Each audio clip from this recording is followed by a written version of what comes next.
तो गाइस हम next topic पे चलते हैं जो है प्रोग्रेशंस। तो क्वेश्चन किया है कि एक non constant arithmetic progression series जिसमें से सेकंड, फिफ्थ और नाइन्थ टर्म्स जीपी में है, तो हमें उस जीपी का कॉमन रेशियो फाइंड करना है। तो एज्यूम कर लेते हैं एपी जो प्रोग्रेशन है ए प्लस डी, अरिथमेटिक प्रोग्रेशन लेते हैं ए प्लस डी, ए प्लस 2d, ए प्लस 3d, ए प्लस 4d, 5d, 6d और 7d, A plus 8d plus so on. इस अरिथमेटिक प्रोग्रेशन सीरीज में सेकंड, फिफ्थ और नाइन्थ टर्म्स ज्योमेट्रिक प्रोग्रेशन में है। तो इसमें से सेकंड टर्म है ए प्लस डी और third, fourth, fifth term six, seventh, eighth और नाइन्थ ए प्लस 8d। तो ये तीन टर्म ज्योमेट्रिक प्रोग्रेशन में है।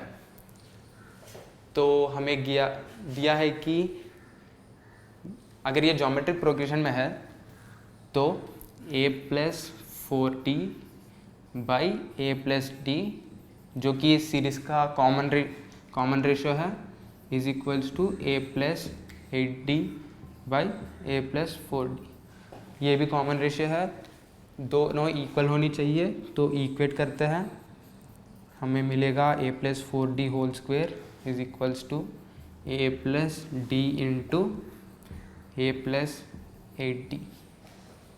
तो इसे सिंप्लीफाई करते हैं, A square plus 16d square plus 8ad is equals to RHS को भी मल्टीप्लाई करें, A square plus 8ad plus ad plus 8d square.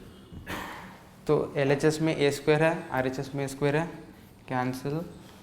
और 16d square minus 8d square हमें मिलेगा 8d स्क्वेयर प्लस LHS में 8ad, RHS में 8ad cancel, जो 8d square is equals to बचा हुआ 8d।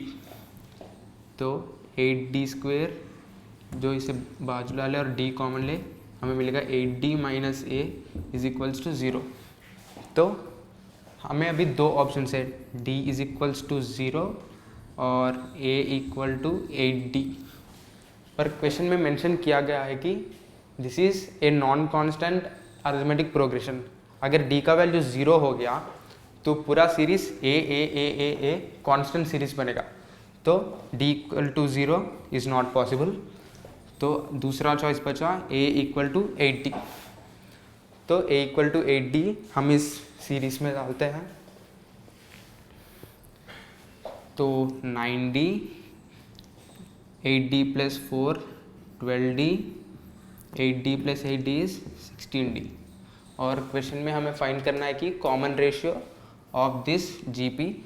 तो कॉमन रेशियो होगा 12d by 9d, dd cancel, 12 by 9 is 3 4 12, 3 3 9 जो है 4/3।